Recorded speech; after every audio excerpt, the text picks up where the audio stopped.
I pledge allegiance to the flag of the United States of America and to the republic for which it stands, one nation under God, indivisible, with liberty and justice for all. Please remain standing for the Star-Spangled Banner, tonight given to us by Kirsten Millsap.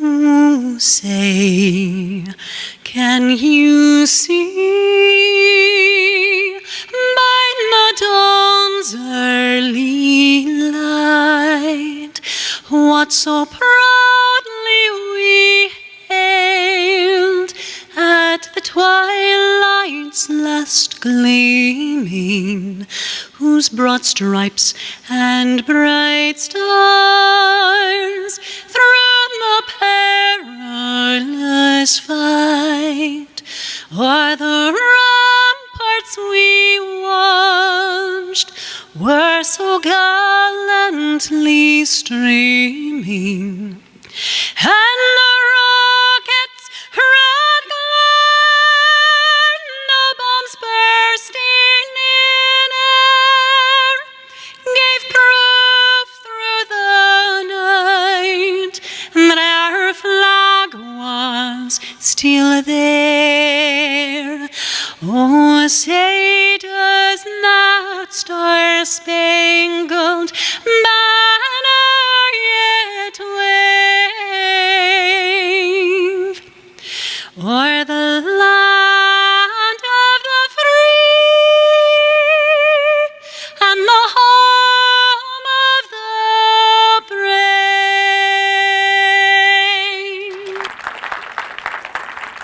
Beautifully done, Kirsten Millsap. Thank you, Heidi Dawson, Mark Del Maestro, and Kirsten will be back a little bit later in the program this evening to bring us another song, one that she's debuting just for you folks here tonight. So let's get some energy in the room. Let's say good evening.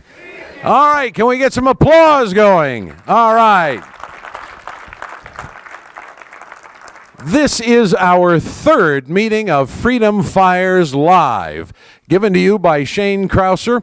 And I want to remind you that Shane is heard on the radio every day of the week, Monday through Friday, at 1100 a.m.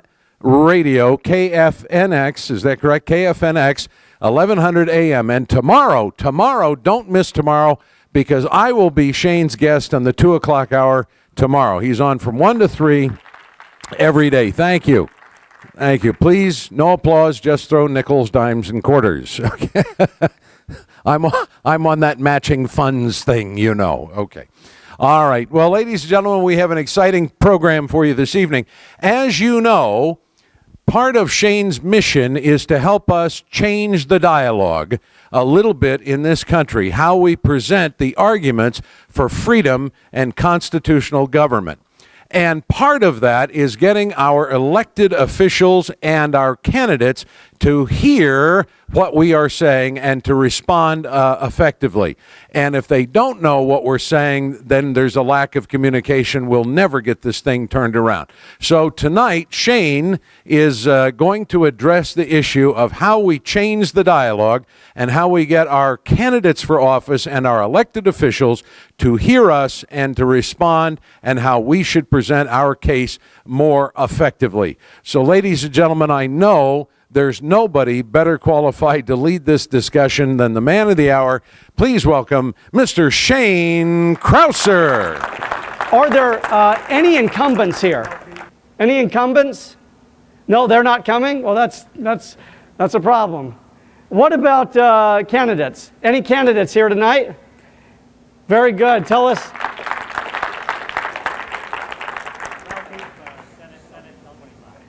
Senate LD 25. Ralph, thanks so much for being here. We got to get you to be a part of Freedom Fires Live. We got to get you to be a part of this. Very good. Who else? Who else do we have? Heidi, yes.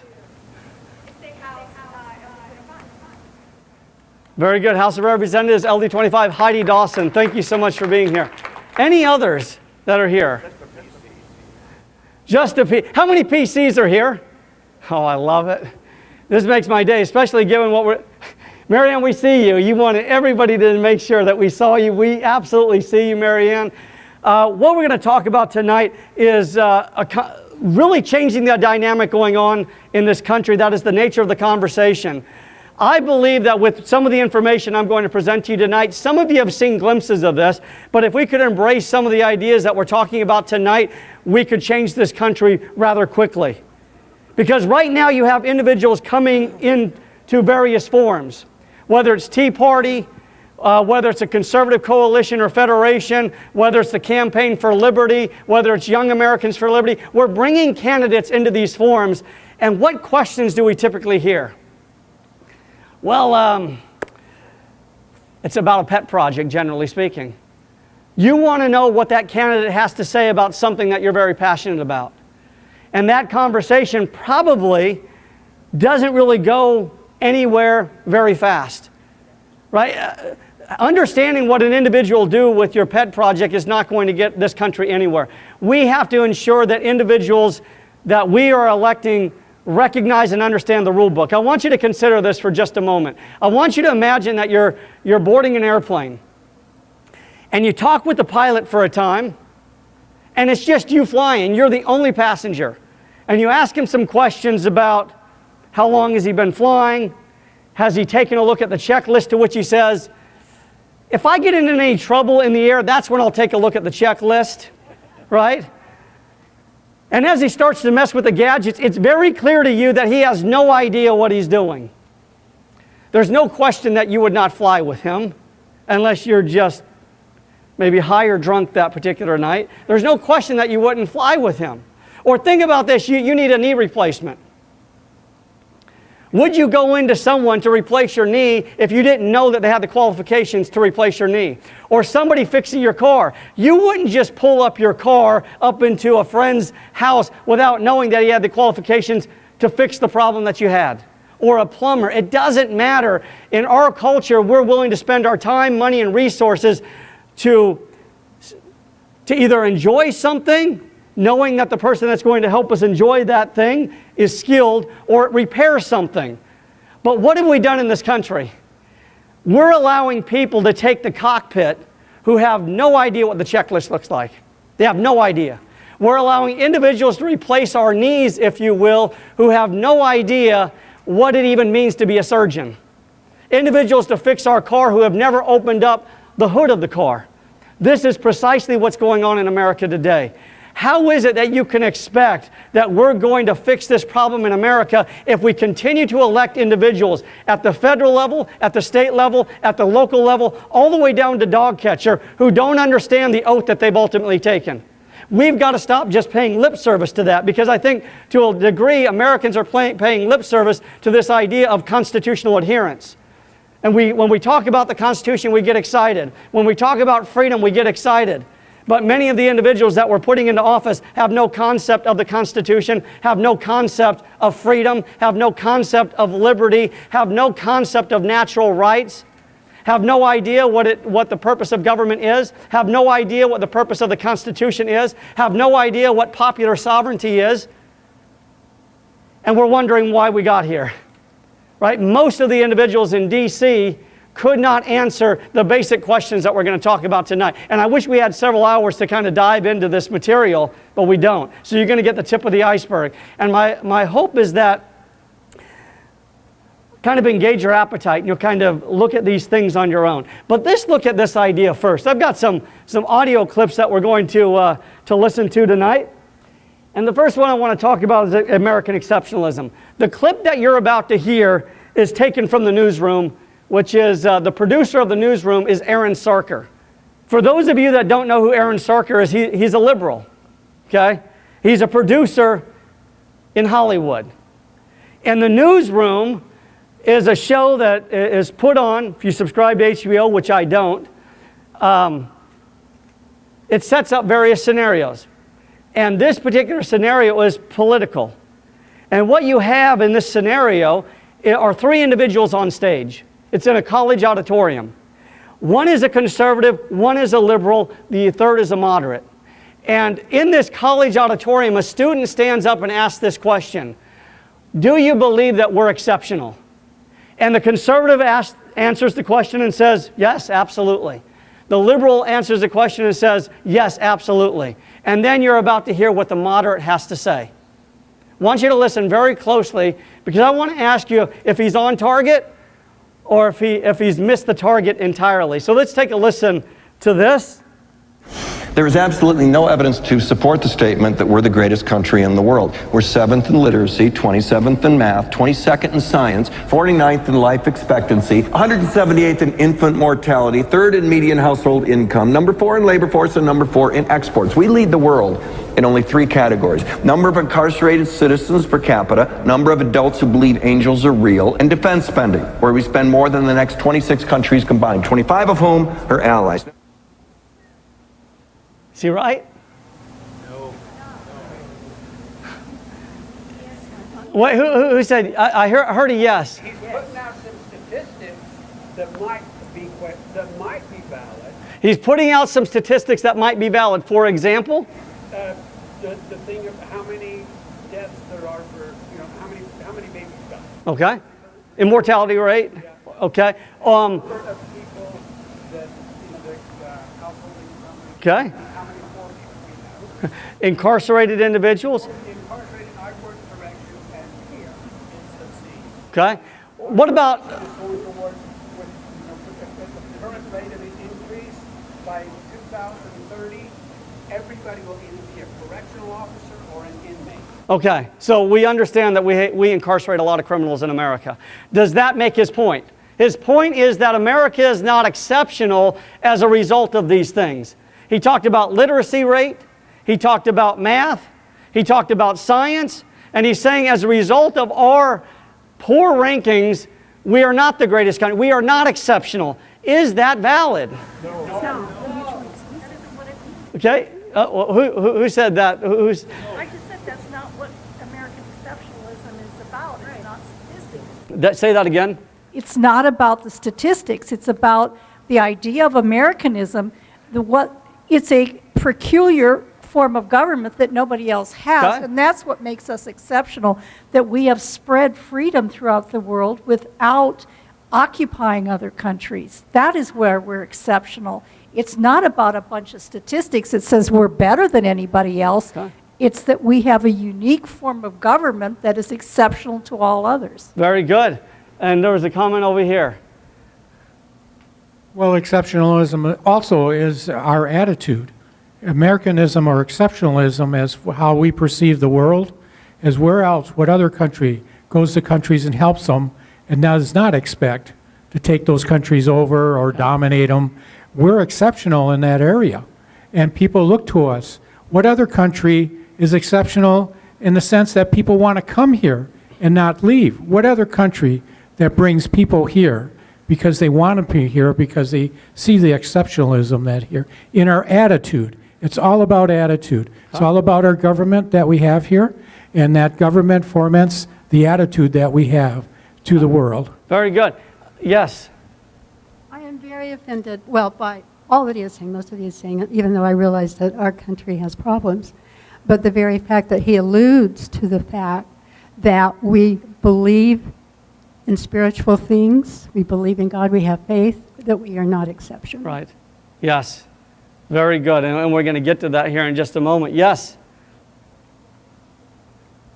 Brad, we got you running I thought the tonight. exceptional part was that there was no law except from the people. The law didn't come from above down, and we were allowed something, that we were allowed everything, and there's only a few exceptions. Okay. Very good. Anyone agree with this?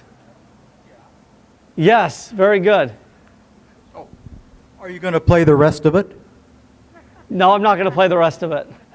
Well, you're missing the main point by Tell not us the playing. main point. The main point is that he is saying with our current government and our current young people, we are no longer exceptional because we have allowed it to degrade. Okay. And that was the rest. Do you agree with that? Yes, I do. Okay. So as a result of that, because our young people have not awakened, there's a sense that we are not exceptional. In other words, America is no longer exceptional as a result of certain areas where we are lacking, individuals who are not standing up. That's what you believe. Very good. Thank you. Now, he has a point there. He has a point there, but the thing is, as we have the Constitution of the United States, the Constitution is the solution. The Constitution is what makes the United States exceptional. We have to get back to applying the Constitution at all levels of government. Very good. Thank you. Yes. This is just somewhat for a contrarian point of view. It's one of those things, I think there's a question between, are we currently an exceptional country? Because, say, for example, all of those statistics and all of that, the very, very first time I saw that, saw that little video clip, I didn't know what to think. The second time I saw it, the first thing that went through my mind is I think it was the de Tocqueville quote, America is great because she is good. When she ceases to be good, she will cease to be great. And to a certain extent, I mean, even Lincoln had quotes where we have forgotten God. And how long ago was that? And how much worse are we now?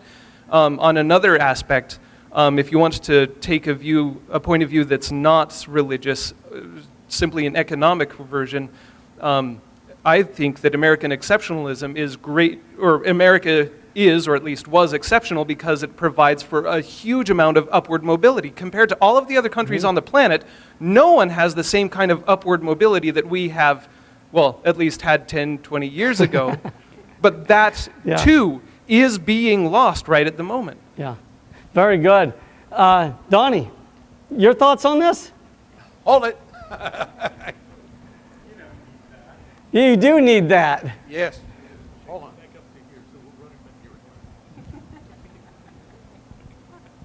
He's wrong. We are exceptional. We've always been exceptional. Even Barack Obama can't take that away from us. And we'll overcome that too. This country's the freest country on the globe. What other nation in the world has people crashing their borders trying to come to it? Well, Don, let me ask you something. I knew you were. We're looking at literacy rates. Apparently the criteria for Aaron Sarker for exceptionalism revolves around literacy rates, math rankings, and science rankings. Right? So if we want to determine what is great and what exceptionalism is, we should look at the countries that are on top of the charts. And last time I checked literacy rates, Cuba was ahead of us. Right they there. were top 10. Yeah. They're top 10, so apparently they're exceptional. And they are so exceptional, they're crashing their borders every day. They've probably got a great border patrol to keep people out of Cuba, right? Because they're exceptional? That's nonsense. That's nonsense. There's an old saying, there's lies, there's damned lies, and then there's statistics. And that's what they're trying to use against us here. Well, their border patrol are called sharks. No, but I think this is interesting. Aaron Sarker is using media to persuade us to believe something that's not true. Because I think when you start talking about rankings, the inference is the higher you're ranked, the more likely you are that you are an exceptional country. Take a look at the rankings when you get a chance for literacy, math, and science. And if you think that any one of those countries is exceptional, I would be really surprised. But here's the interesting thing. I'm going to pick on Aaron Sorkin because I know what he's doing. He's doing the exact thing that we should be doing. He's utilizing media to persuade people to believe in a certain way. And he did this very effectively. Very effectively. You know, the first time I got this video, several individuals that were affiliated with the grassroots organizations, Tea Party, Republican Party, and even the Republican Party in Arizona posted this in their newsletter. And I had people saying, man, he's got a point. No, he really doesn't. Because here's the hypocrisy of an Aaron Sorkin. If you were to sit down and talk with him, what does he believe about education? He believes in nationalized standards. He believes that the Department of Education should be involved in deciding what happens in Arizona and North Dakota and New York. He believes that there is no problem with big government dictating what happens all the way down to Mesa, Arizona, Burke Basic School. He has no problem with that. The issue is you can't have it both ways. You can't say, I want the government involved at a national level, and over here, here's the results it creates, and I don't like those results, therefore you're not exceptional. You can't have it both ways. And so this is a guy who says, I want government involved here. I'm all about teaching kids, for example, these nationalized to meet these nationalized standards, which are a bunch of bunk. I'm all about, I'm all about teaching kids how to put a condom on a banana in the classroom. Right? These are the things I'm going to teach these kids, and when the results don't turn out the way that I would like them to, I'm just going to attack America as an exceptional country. That's precisely what's going on. Because America is exceptional in so many ways. I want you to just consider this. Equal protection under the law. 14th Amendment, implied in our 5th Amendment. Equal protection under the law isn't just a soundbite. It's not, this is something that people died for. This is a principle that people have given everything for. They've shed blood for, to ensure that the government treated us equally. They didn't get to pick and choose the winners and losers. They didn't get to pick who they are going to harass and who they're going to protect. Equality across the board. And we can look at all kinds of things that really amplifies this idea of exceptionalism. Consider this for a second. What country creates more millionaires than any other country? It's America. Top 10 colleges in the world, seven of them are found right here in the United States. Let's talk about exceptionalism. We have 5% of the world's population, yet we create 25% of the world's wealth. Coincidence or exceptionalism? When you look at innovation, we are more innovative and creative than any other country in the world. If you look at patents in force, we consistently have more patents in force than any other country in the world. Second place, we exceed by 6 times. Coincidence or exceptionalism? From my perspective, it's exceptionalism. The biggest, baddest, meanest military in the world. Exceptionalism or just happenstance? And then you look at things like our Constitution, the 4th Amendment. This idea that we have a right to be left alone, that we have the right in the First Amendment, that this right is protected and codified, that I can say and believe those things that I want to say and believe, even if you disagree with them. That's exceptionalism. The right to pursue property, protected in the Fourth Amendment. Exceptionalism or just happenstance? That's exceptionalism. So if we want to have the argument about exceptionalism, it doesn't matter to me who is necessarily in the White House. This country, because of its principles, still facilitate the idea of exceptionalism. I'm very disturbed by the idea of a Hollywood producer thinking he's going to convince Americans that it's not that way. Because I would like to have this conversation with him.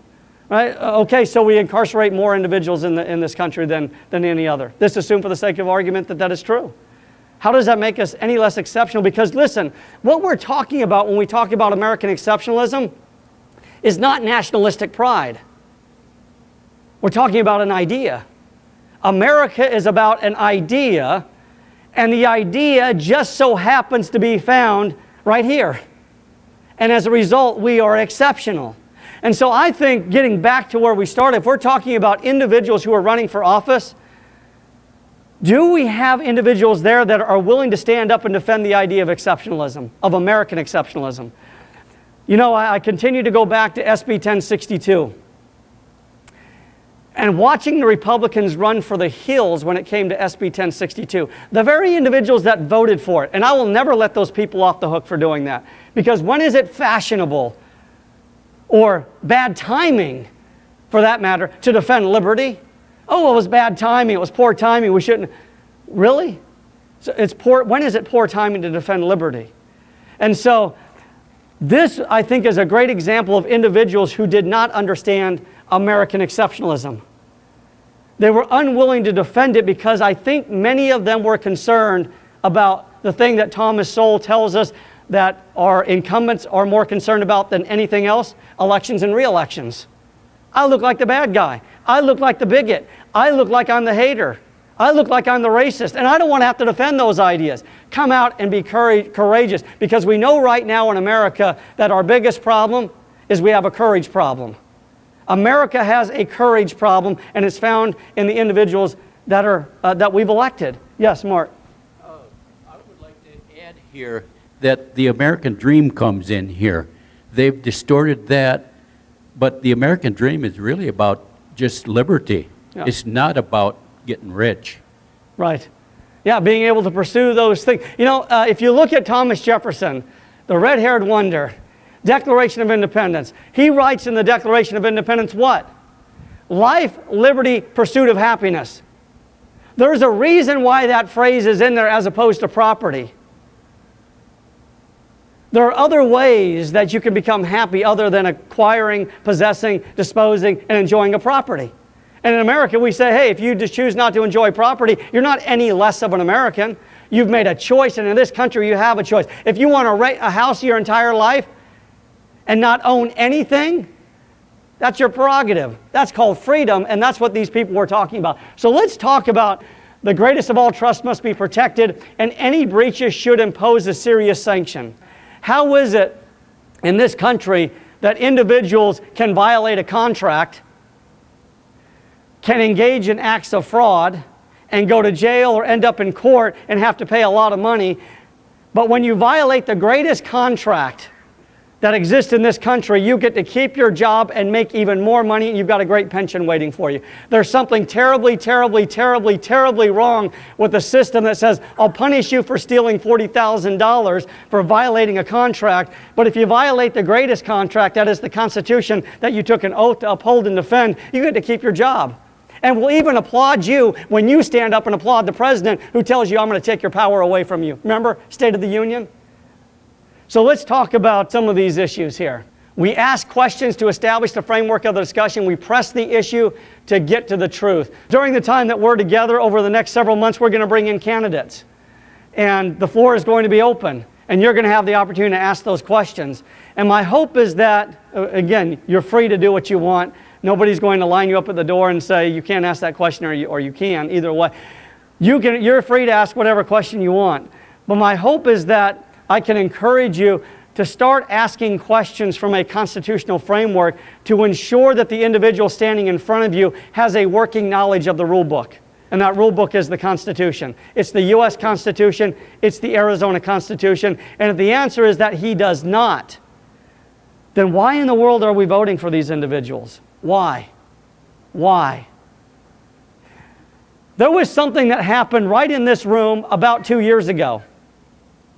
Some of you were involved. Buckley was involved. Dan was involved. We met for dinner over at the Denny's, and there was about 12 of them that were involved. Correct me if I'm wrong on any of this as I tell this story. They had a candidate coming in running for federal office. And I had taught this 4-hour course called Taming the Beast of Washington, this is the tip of the iceberg tonight. And so we sat down and they discussed the questions that they were going to ask this particular candidate. And they knew that they were going to be in a large group setting. They had, 150 people that were here. And they'd spread themselves out throughout the room, and one at a time got up to ask these questions. And it was awesome. About 12 questions were asked of this individual, and correct me if I'm wrong, he got maybe 2 of them correct, or am I giving him a little bit too much credit? About two. So he had one individual stand up. And he said, sir, tell us what you believe is the purpose of government. And then another person stood up and said, sir, tell us what you believe the purpose of the Constitution is. And then the next question came up, tell us where you derive your power as a legislator if you're in fact voted into office in the Constitution. In other words, tell us where in the Constitution you have the power to act as a legislator. Got the answer wrong. Then went into the next one. Tell us where in the Constitution it delineates your grants of authority. That is, it tells you what you're specifically permitted to do. Anybody know the answer? Article 1, Section 8. Do you think you knew the answer? He had no idea what the answer was. And then the next question came.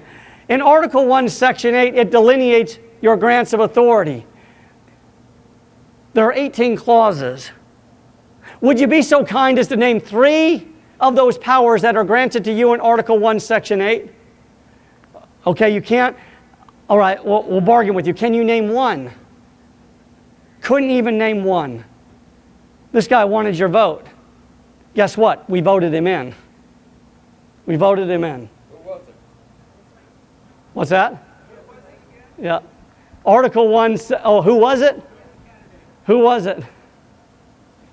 It was Jeff Flake. It was Jeff Flake. Okay. So here's the deal. There were more questions that were asked. Article 1, Section 9 speaks of a bill of attainder and it prohibits you from enacting laws that would constitute a bill of attainder. Would you be so kind as to tell us what a bill of attainder is? No answer. Why are we voting these individuals in? Okay? And this isn't just about one individual. This is about a whole crew of individuals all across the country that we're allowing to go into office. Say that. What's that? We're voting for them because they have hair. They have hair? We're voting for them because they have hair and they have a nice smile. Yep. There Leaves go. you out.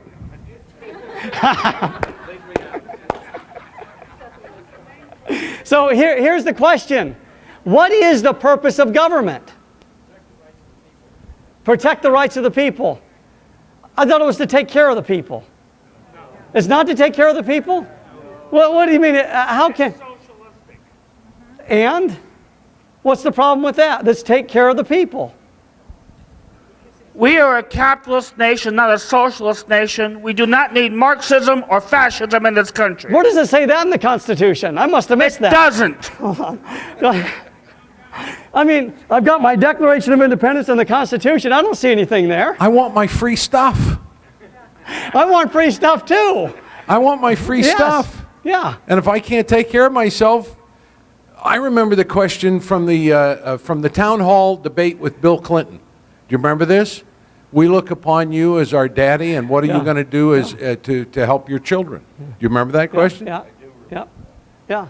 So, yes. Run. Run. I'll feel your pain. But run. She's out. I thought you were telling me to run for office. I wasn't sure. The problem is the hands that feed us control us, then can control us. And do we want that? But what about this idea? Let's go to you first. You know, Sean, I went to... Shane. Shane, I'm Don't sorry. ever get that wrong again. How But long that have we was known close. each other? That was close, you know, bold and hungry. Anyway, I went to a meeting, I think it was LD 18 and 17, and what these candidates did, they traveled from table to table, and we were able to ask questions. And I was going to write down, do you know, I'm thinking about the chairperson for LD 17. I don't remember his name. Anyway, I was going to write down a note and give him that these guys, everyone that came to our table, he talked his head off. And we had like about a half a minute for a question. I was going to ask him the question. I wasn't interested in his past, but I wanted to ask him the question of what he's going to do to make absolutely sure that every one of the persons in Congress know his particular chore and do his job, or send in the other one, because that's what has to happen. Yeah. And I never got to ask the question. Yeah. Maybe we should have alternate congressmen. Yeah, we could do that. Have a guy. And if they fail to fulfill their duties, like Miss America, we have pull a guy their. who's on deck. That's right, and we on say, deck. "You're out." That's it. Okay, this isn't in the Constitution, but Margaret Thatcher is famous for saying that socialism is great until you run out of other people's money. Right. So very good. Let's talk about this for a second, because if you were to go on a college campus and you were asking them about the purpose of government, the majority of the individuals there would say it's all about taking care of other people. It's all about making sure that we're safe. Healthcare is not an issue. Why? Because we're a compassionate people. Let's provide incentives by way of taxation, right? For any number of businesses to come in and provide a service, whatever the case may be. Let's make sure that individuals are taken care of. Is that wrong? How is it wrong? Yes, Heidi. Okay. We have become a nation of doing everything by feeling. Look what is happening in the border right now. It's all about, we need to feel good about taking care of those children that are coming across the border. Yes. It's not the fact that we're being invaded, but we need to feel good that we did a compassionate thing. Yes. I mean, they're running a huge, tomorrow at the governmental debate, they're not even going to have time for the debate because they're running a fundraiser for diapers, underwear, and everything that needs to go to those kids. Yeah. Yes. Wow. Yeah. Shane, I don't want to step on this, but for 5 years I've talked about Marxism in the recent swing of things. And one of the things that I didn't get to last week was, what do we do about this? And one of the things that I say and have said for the last 5 years is, it's like a kid in a grocery store that wants an ice cream bar, and mom says no, and they pitch a fit until mom gives in. Those kids are now running government, academia, journalism, and all the rest of it. The kids are in control. And for the adults to take this back, it isn't going to be pretty, because if you've ever seen a 4-year-old pitch a fit in a grocery store, that's nothing compared to what you're going to see when the adults try to take back control of this country. Liberalism is based on feeling good. Yes, and I think what's important is, as we look at the Declaration of Independence, the Declaration of Independence is the why, the Constitution is the how, the Declaration is the promise, the Constitution is the fulfillment. You look at the Declaration of Independence, it's what individuals were willing to die for. The Constitution is what we're willing to live for. And so we've got to look at the Declaration of Independence as being the underpinning of our Constitution, and we can look at the philosophy of government.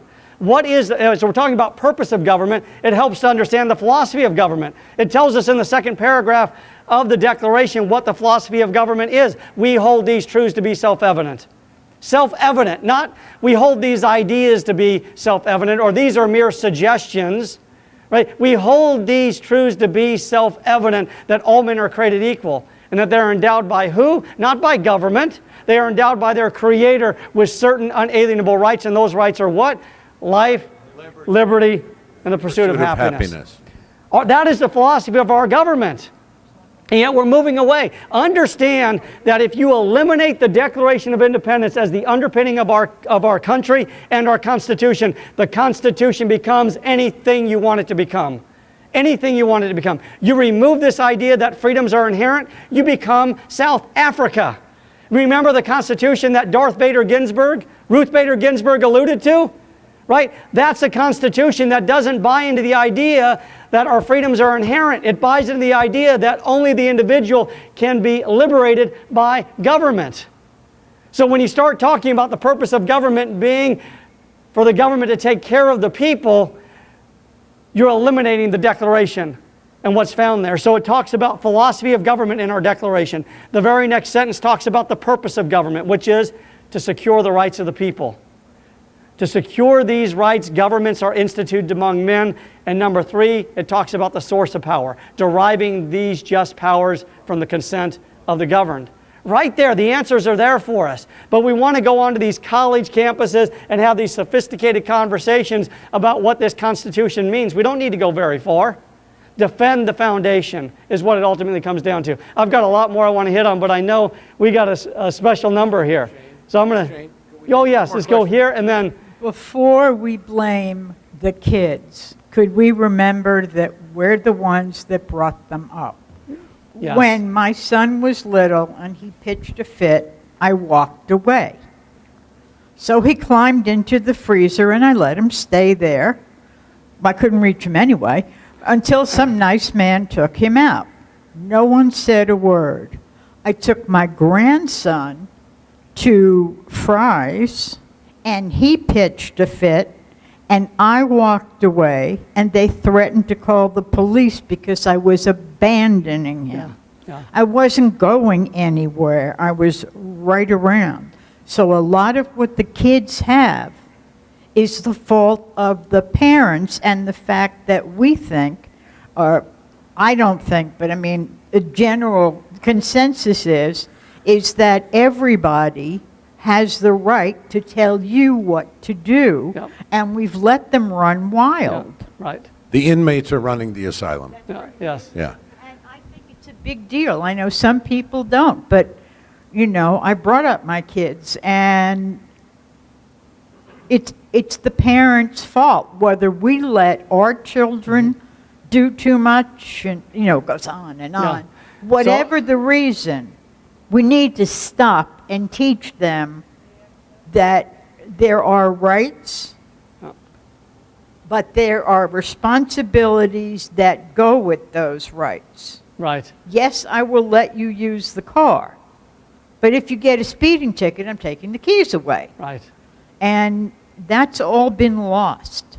So a big problem that we have in America right now is that we have individuals that are willing to stand up for freedom so long as the kind of freedom that I endorse. If it's not a freedom that I endorse, I will use government force to shut you down. And it was Thomas Paine who talked about this. He said, if you are unwilling to stand up for the freedom of your opposition, you're next up. You are next up. And I think that's the problem, is we have our own individual agendas, and sometimes that agenda strays away from what it really means to be free and protecting freedom for all. We'll be back with more of Shane in just a few minutes, but right now I want to introduce a lovely lady you wrote this song, is that correct? She wrote this song. She's a singer-songwriter. I have so enjoyed getting to know her over the last several weeks. Ladies and gentlemen, please welcome once again Kirsten Millsap. As a singer-songwriter, it has been kind of a nice thing, a balm of kind of my way to bring out my feelings, whether they were happy or sad. And a lot of times there'd be those days that I would wake up and I would just feel, oh my gosh, I've just watched the news, big mistake to do first thing in the morning. And I would think, how do I have faith in the direction that this country is going in? How do I have hope that it's ever going to change? And obviously we know that when we are vacant and empty of hope, we don't have faith. And so I wanted to write a song that kind of speaks to what hope would say if hope were a person. And to me, hope was kind of a nurturing person, like a mother. And so I wanted to bring this song out from her standpoint. And so I wrote the song, My Name is Hope.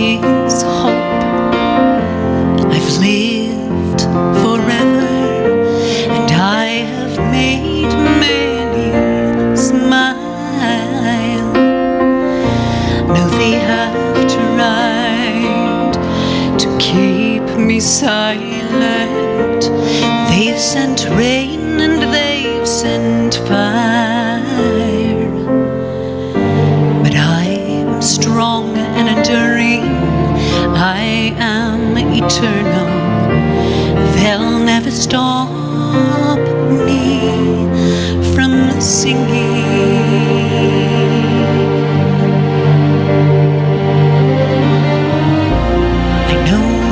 It's hard to believe in something when it cannot be seen. But my name is Hope, and if you are listening, then you will hear me singing.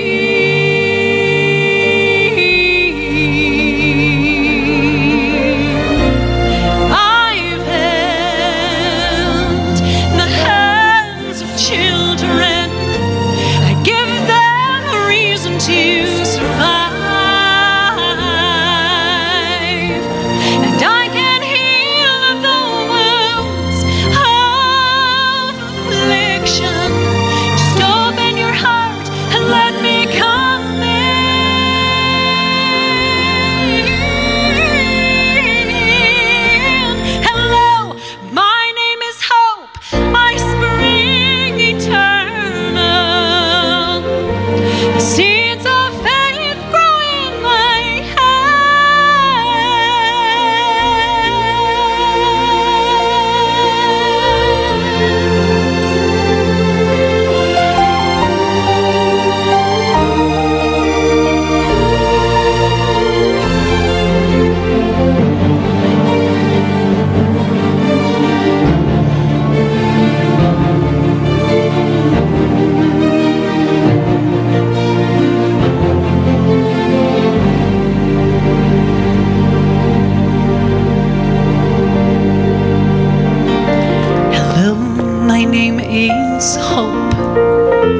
I'll help you move mountains if you'll only believe.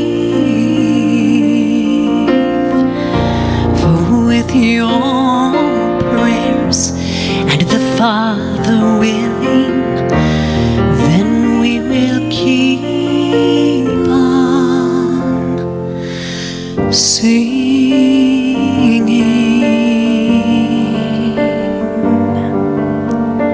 Thank you. Woo! Goosebump time, huh? Am I back on? That's fabulous. Thank you so very, very much. I want to see that as a video. I want to see you record that and a video. Would you? Good idea? Thank you. How do you do this? Hopefully, we'll be able to have Kirsten back again in succeeding weeks and share some more of her talent with us. Put it back over. Shane, are you still? I'm ready. Oh, you ready? I'm ready. Are Well, you? You didn't look like you were ready. No, I'm always ready. Oh, okay. I'm always ready. Okay. Are you? I have a Are comment. you? I have Are a you comment, ready to but save this nation? we're in mixed company, so I can't do that. All right, go get him. Hey, let's talk about this. I know we've got some people here for the first time, and I want to outline some things, and then I want to give you some real meat to start utilizing to ask these various candidates. How many articles are in the Constitution? 7 articles. How many amendments? 27. I don't hear it. It needs to be more in unison. That makes me concerned. Decisive. Yeah, right, decisive. How many articles do we have? 7. I heard a 4 and I heard an 8. We have 7. We have 7 articles. How many amendments? 27. We got 27 amendments. Here's why this is important. It's part of the rule book. And those that are going to be representing us need to understand what's in the document. Here's what I want to get at. I want to focus for just a few minutes on the first 3 articles, because this is where the real battle is taking place right now in America, is those first 3 articles. And we have individuals in government that don't know how to utilize that which is there as ammunition. Article 1 speaks to what branch of government? The legislative branch. Article 2 speaks to executive branch, and Article 3 speaks to judicial. Here, for those of you that haven't heard this before, here's what I want you to memorize. And those of you that have heard this before, shame on you if you don't remember it. LEJ. LEJ is what I want you to memorize. LEJ. For a couple of reasons. Number 1, I want you to have a working knowledge of the Constitution. Article 1 speaks to the legislative branch. Article 2 speaks to the executive branch. Article 3 speaks to the judicial branch. So not just having a working knowledge, it's also for purposes of being able to get into a conversation, an argument with someone who may not agree with you. Being able to go back to the rule book and say, well, wait a second. The legislature is doing this. Where in Article 1 do they have the authority to do this? Or the president is doing this. Excuse me, but he took an oath to this document. Tell me where in Article 2 he has the power to do this, or the courts are doing A, B, and C. Tell me where in Article 3 they have the power to hear that type of case or to issue that type of ruling. See, this is very powerful stuff. Now put it in the context of questioning a candidate. Being able to ask them, where in the Constitution do you derive your authority? That should be a fundamental gimme in this country right now. But it's not. Let me just give you an example here as we're going to listen to a congressman being questioned about Article 1, Section 1, and the people of Idaho actually voted this guy in. Here we go. The First Amendment, you mentioned free speech. The First Amendment guarantees all of us 5 rights. Would you be so kind as to tell us the 5 rights? I can't articulate. You can articulate that. Okay, that was the First Amendment. That was the question that followed Article 1. He said, can you articulate the 5 protections found in the First Amendment? He said he couldn't do it. He's out in Congress representing the people of Idaho. That's great stuff. All right, here we go. As our representative, you took an oath to uphold, protect, and defend it against all enemies, foreign and domestic. Yes? Mm-hmm. If you'd be so kind as to explain to everyone in this room Article 1, Section 1 of the Constitution. Article 1 Section 1 is the right to free speech. By the way, that was actually a New Jersey Congressman, Lobiondo. We laugh about it, but that's absurd. Tell us about Article 1. Well, that's where I derive my authority to act as a congressman. That's where I get the power to go in and create certain laws. He says Article 1 is free speech? What are we doing in this country? And so, think about how powerful this question is.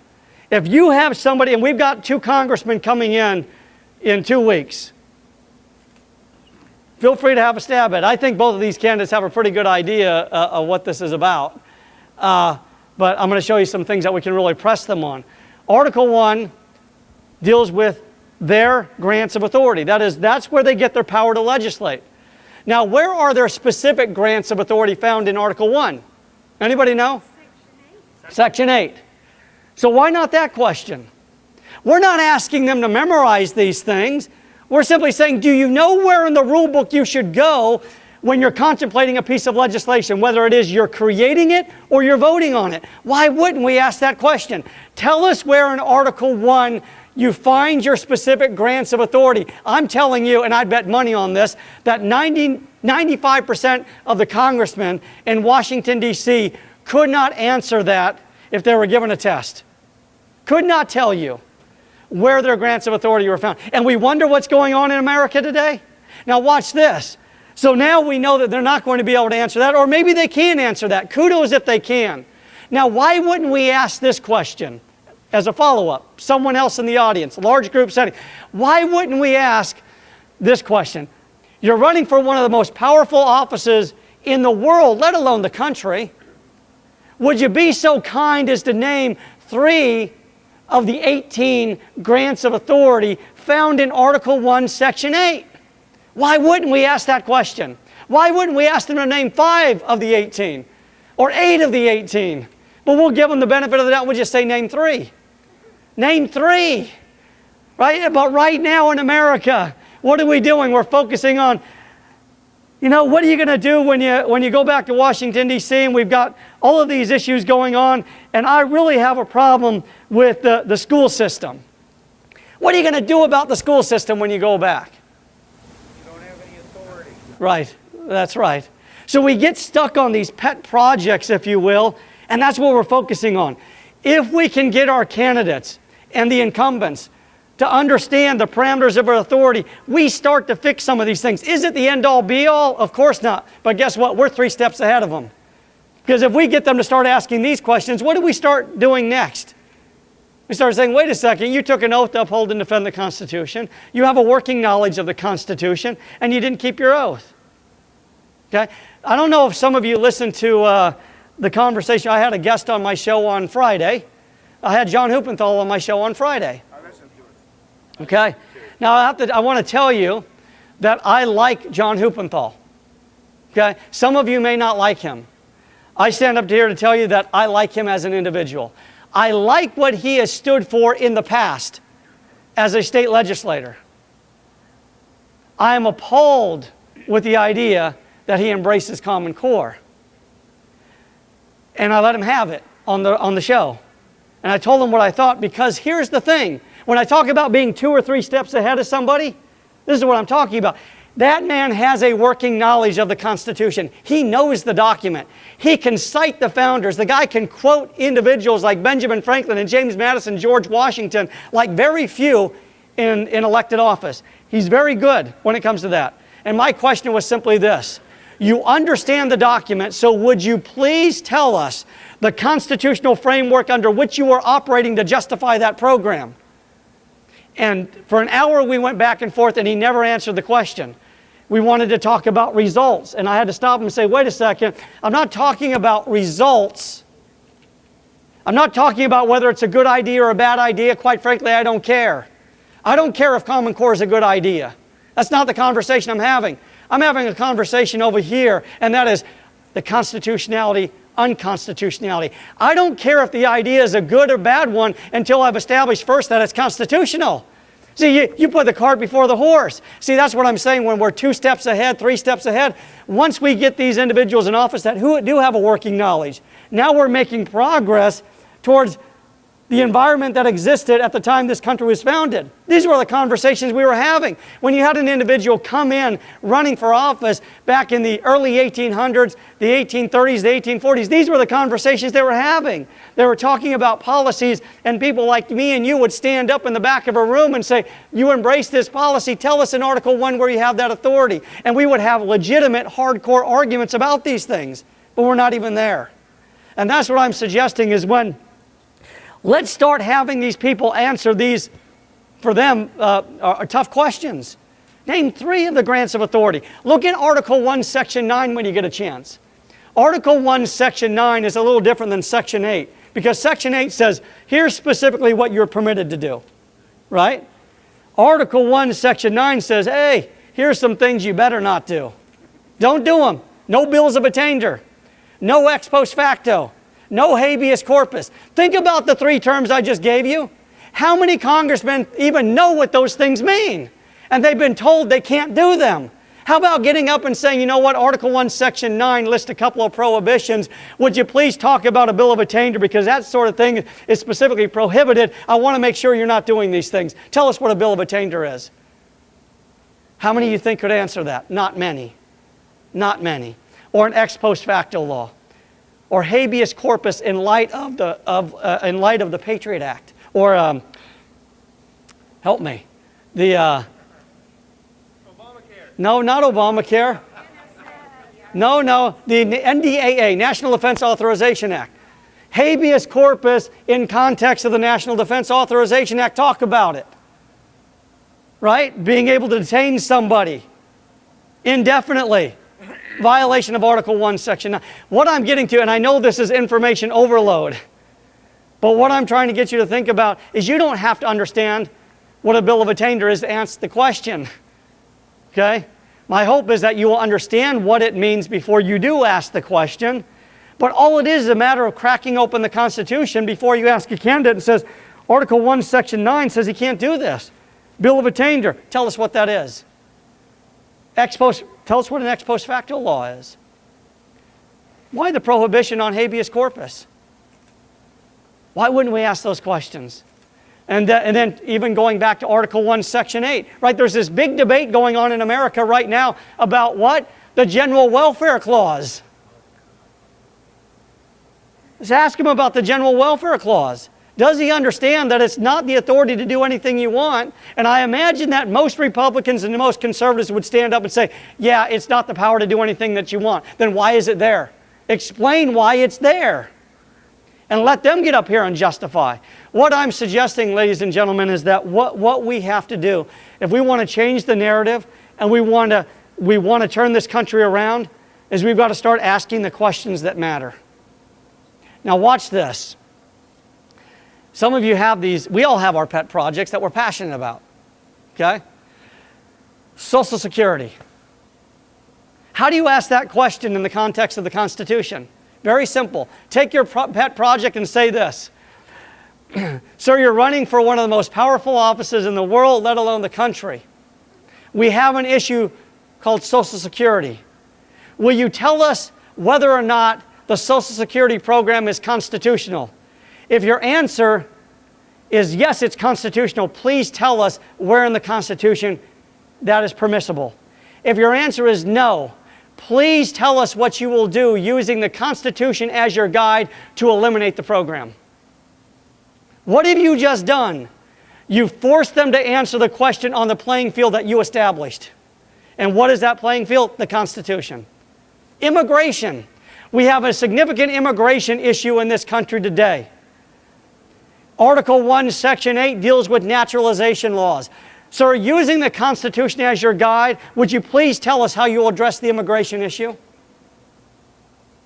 You can use it for any issue out there, whether it's abortion, whether it's food stamps, whether it's welfare. It doesn't matter what the issue is. You take the issue and you simply ask, is it constitutional?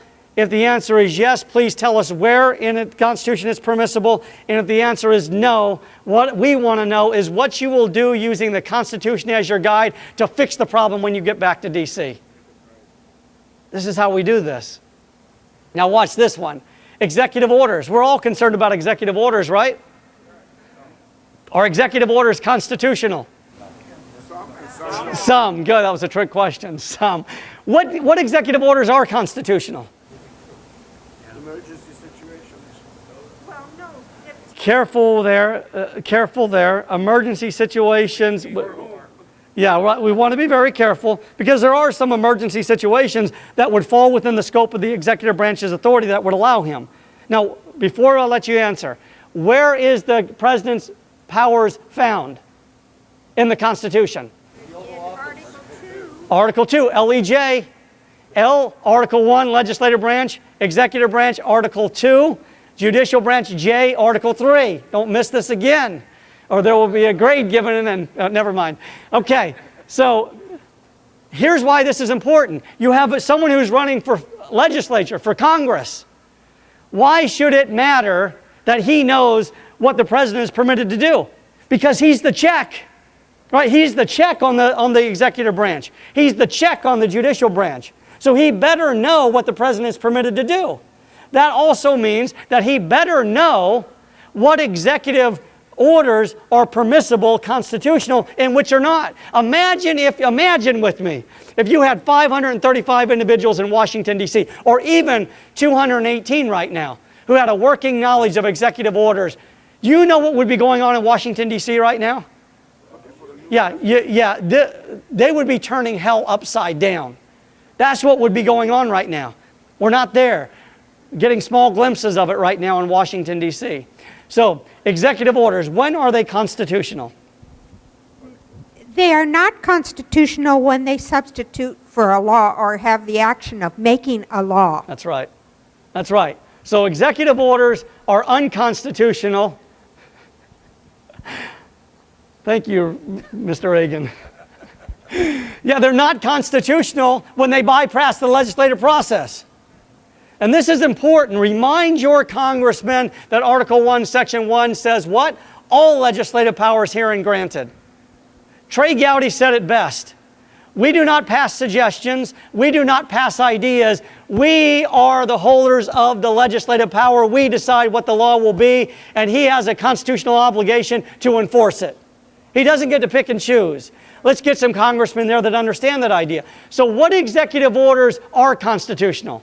Well, we know that the president has some grants of authority found in Article 2, and he can issue an executive order to carry out that function. The easiest way to remember it, for example, is Commander-in-Chief. He's Commander-in-Chief. He wants to move troops from point A to point B, issue an executive order. I want to bring the troops home, issue executive order. Okay? He's the Commander-in-Chief. Okay? So now, how is it that we pin these guys down? I'm really hoping we have this question addressed to the candidates. Now, I know I got supporters from both sides in the room, and I know you're going to go back and tell them. That's okay. That's okay. We're 2 steps ahead of them. You watch this. So, what sort of question can we ask that revolves around executive orders? Well, we can ask him this. You're running for one of the most powerful offices in the world, let alone the country. I always start with that to let them know I understand, and we're giving you a lot of authority. Understand that I understand that. The president's issued about 175 executive orders to date. Many of those are unconstitutional. Please tell us what you will do using the Constitution as your guide to fight against the unconstitutional executive orders that this president chooses to sign. What will you do? Yeah, that's what many of them are saying. Absolutely nothing. So, I don't want to leave you hanging on this issue. What can be done about unconstitutional executive orders? Okay, so you have impeachment. Okay? What else do we have? Funding. Defunding. So here's what happens. If the president signs an executive order, and that executive order requires funding, who holds the purse strings? The House of Representatives. We're not funding this thing. Can you imagine what would happen? Can you imagine If you had 218 individuals stand up in Congress and say, hey, that's a nice executive order, thank you very much, we're not funding that piece of garbage. Why? Because you violated your oath. It may be a great idea, but we're not funding it. Yeah, we hold the purse strings, that's right. You're not getting any money for it. Go ahead and write the check. Check's going to bounce. Okay? You have no power. So the idea of defunding, we have a lot of congressmen that know that that's an option, but are not willing to do what Trey Gowdy and Mike Lee and Ted Cruz are willing to talk about, and that is, let's rough them up. Let's go down in the congressional well and talk and yell and scream with righteous indignation. Why aren't we doing that? You've got a few. But we need to ensure that individuals we're sitting there understand that. Defunding. What else? How else do we fight against this? What's that? Pass a law. Pass a law. Okay. Now let's talk frankly about passing a law. What's the problem with passing a law? Because it is a remedy. But what's the problem with passing a law? Who's got to sign it? The idiot that wrote the executive order. The idiot that wrote the executive order. And what's he going to do? He's going to veto it. What can be done in the Constitution to counter a veto? Override. Override. What do we need? 2/3 of both houses. There you go. So we got to have 2/3. Is that going to happen today? No.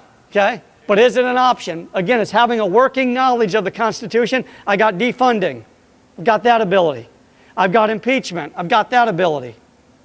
I've got the ability to counteract what it is the president is doing. See, just think about that for a second. I mean, these may not work initially, but we've got individuals in D.C. that don't even know these are options. You know they are. They don't. Why are we sending them to Washington, D.C.? It's absurd what we're doing. What else do we have? What else? The most powerful tool that we have hasn't been mentioned. What's that? Oh, that's very good. Right, the ballot box. Right, the ballot box. That's what needs to happen. But I need to check that executive order, and sometimes, the ballot box takes time. Sue them. Yeah, sue. You know what needs to happen is lawsuits.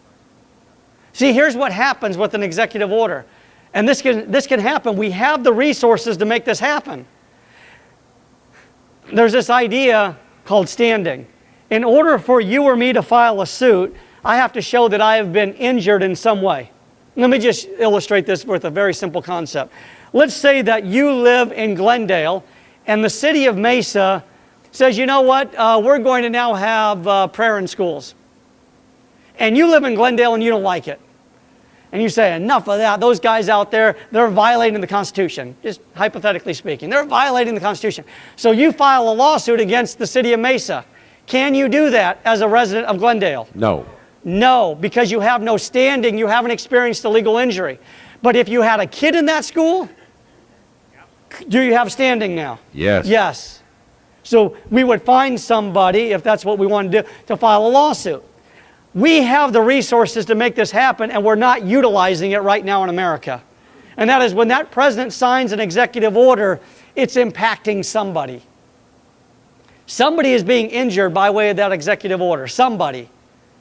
If that's the case, we've got all kinds of law firms in America today that will represent individuals pro bono, free of charge, to counter these executive orders.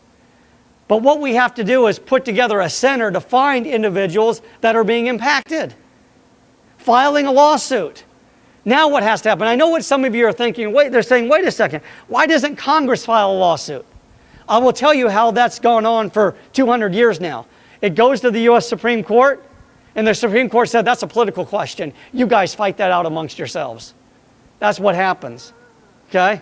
They say it's a political question, you're fighting over power, we're not going to get involved.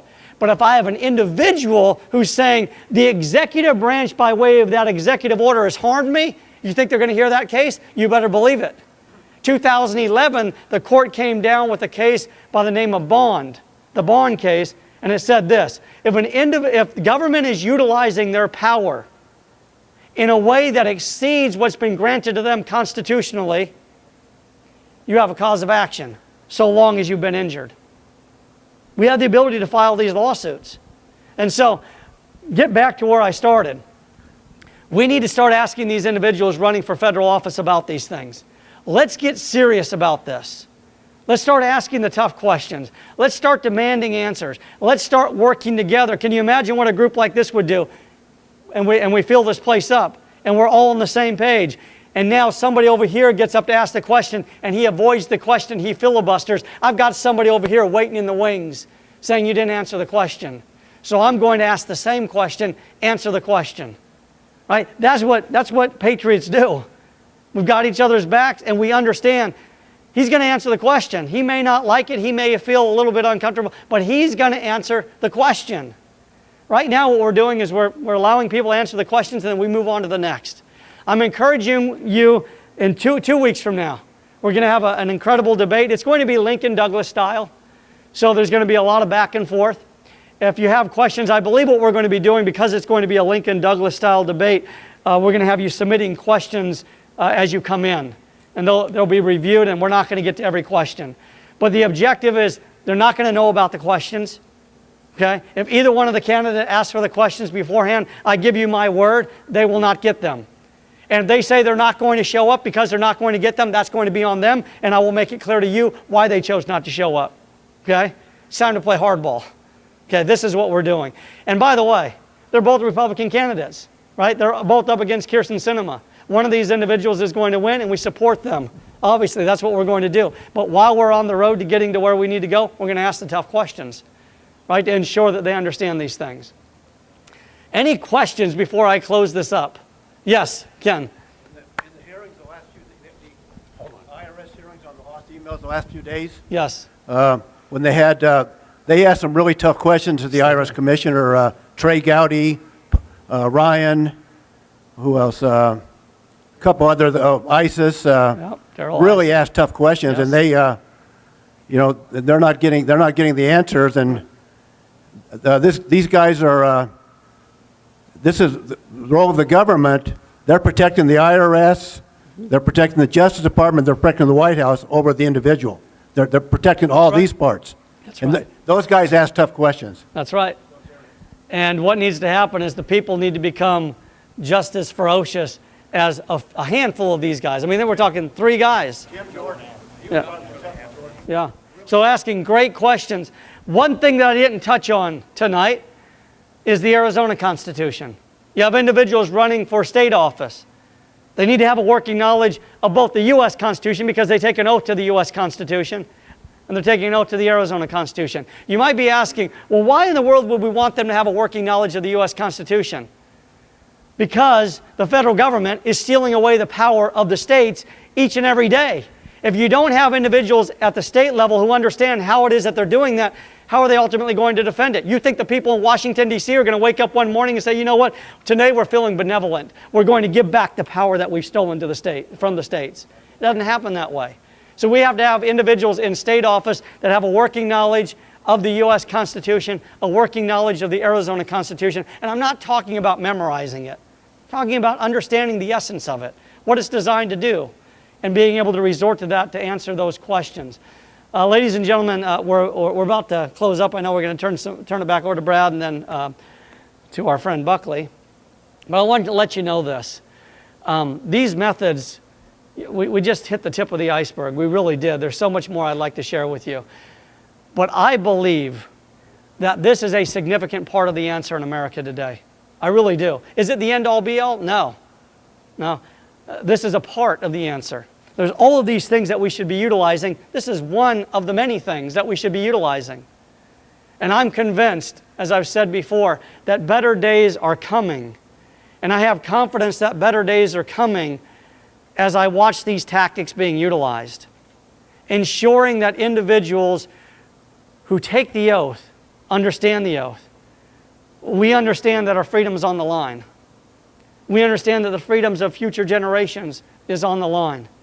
Why would we care about massaging the ego of somebody running for office when those things are on the line? I'm not talking about being confrontational. That's not what I'm talking about. I'm talking about being firm in what it is that we want to know from them. We're the bosses. We're the bosses. They're applying for a position. They should not be able to dictate the questions that are going to be asked and how they're going to answer the questions. We rule the roost is the idea, deriving their just powers from the consent of the governed. Let's make this happen together. Thanks, guys, so much for being Ladies and here. gentlemen, Shane Krauser. Shane, come back here. Are we going to juggle? Well, Are we going to juggle? No, not quite. But listen. You pay me to be the commercial. I thought we were going to juggle. I was No. excited. I have a little story I want to tell, if you'll allow me to do this. But folks, I want to give Shane just a moment's opportunity. He did this the first week we were here, but he hasn't done it since then. Take a moment, just a short moment, and talk about Freedom Fires, Yes. what the format of this is, what our purpose, our goal is, and what we're hoping to accomplish with Freedom Fires. Okay. Short. Within 3 months, our hope is to fill this up. That's the idea. We're getting more numbers every week. We want to bring in candidates. We want to facilitate debates. Not just political debates. We want to bring in, we're working with Dr. Zuhdi Jasser and Carl Goldberg. We're going to have this debate here. Right? This will happen. Let me tell you why I know it will happen. Because Dr. Jasser said he will only debate if I'm moderating. Yay! So we're going to have the debate. It's going to be a great time. And so those things are going to happen. 2 times a month, we are going to allow the last half hour to have other grassroots organizations come in and talk about what it is that they're doing. So if you have grassroots organizations, leadership, bring them here. And twice a month, I think generally it's going to be the second and fourth. The second and fourth Tuesday, we're going to spend the last half hour allowing those grassroots organizations to talk about what it is that they're doing. What are their action items? So they get to talk about those things. The 5th Tuesday, I think we hit those 4 times a year. 5th Tuesday is going to be more like, we're still going to have this go on, but we're going to have more of a social. It's going to be fun, bring in food. That's the idea. We're going to do that 4 times a year. But what we want to do, I know you're telling me shut up. Oh, that's okay. Go ahead. Shut up. What we want to do is we want to create something that unites. No more dividing. Listen, we know we're going to disagree with one another along the way. It's going to happen. But are we defending the same foundation? That's the issue. You know, I'm looking at a guy right here. I have to tell the story. I'm looking at Wes right here. You know how many arguments Wes and I have been in? Does that surprise you? No. No. It doesn't surprise you. Because I know you both. Yeah. And I love you both. Yeah. We disagree. Not all the time, but sometimes, haven't we, Wes? But we're defending the same foundation. That's what needs to happen. Willingness to argue about things, but not abandon one another because we disagree along the way. That's a part of the problem with grassroots. We want to do what is necessary to bring that back together, allow you to bring your friends and family and neighbors right here, have a fun time doing it, and learn how to restore this nation. Did I do it short enough? You did. Now, Shane, tell us about the website, freedomfires.org. Real quick, because these folks, Okay. you want them to sign up, and that's what you pay me to do. Freedomfires.com. Check it out. Freedomfires.com. This is a membership site that we launched about 6 weeks ago. This training that I'm talking about here tonight is found on there. Teaching people how to engage the culture, how to embrace the freedom narrative is found on there. And so we're trying to move that across the country as well to give people a resource that they can look to really understand how to move this message. I will also tell you with freedomfires.com, it won't be long where we're doing a live feed.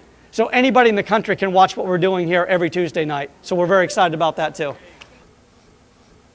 Many, many years ago, Brenda and I, before we were married, we were driving down the Black Canyon Freeway. This was about 150 years ago. And at that time, some of you who maybe are natives of here will remember that along the North Black Canyon Freeway, they had ornamental orange trees along the side of the freeway. Does anybody remember this? Ornamental orange trees, very pretty. And one day, as we were driving north on the I-17, Black Canyon Freeway, we saw up in the distance, we saw a car had pulled over to the side of the freeway and stopped, and there were 2 people got out of the car, and they were going over and they were picking oranges off of the tree. Now, I turned to Brenda instantly and I said, they got to be from Iowa.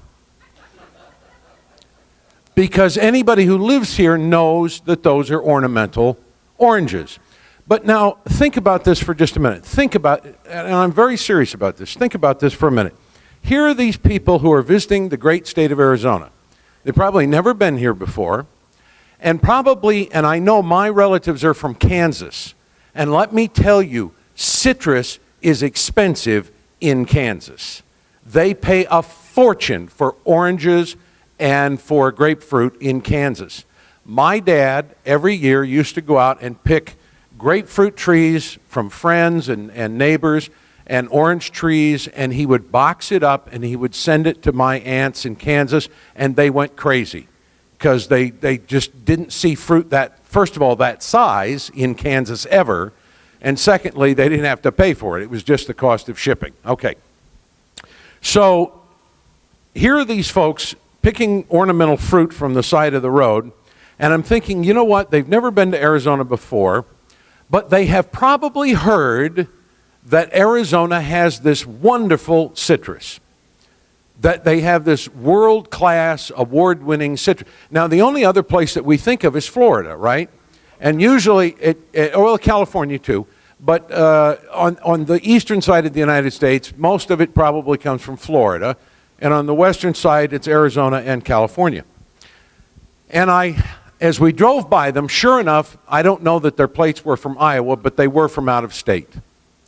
And I turned to Brendan and I said, it's going to be a shame, because the minute they peel that first orange and take a bite of that fruit, they're going to, one, be terribly disappointed, but number two, their opinion is going to be that Arizona has lousy citrus. And they're going to carry that message to all of their family and friends, aren't they?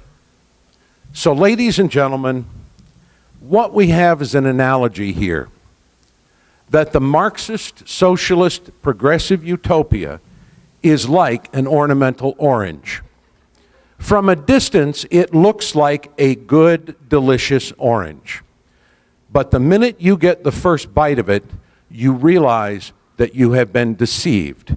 And for many people, that will be too late. So, ladies and gentlemen, we have to get the message out that this is ornamental fruit. It is not the real fruit. And the real fruit is freedom. Thank you.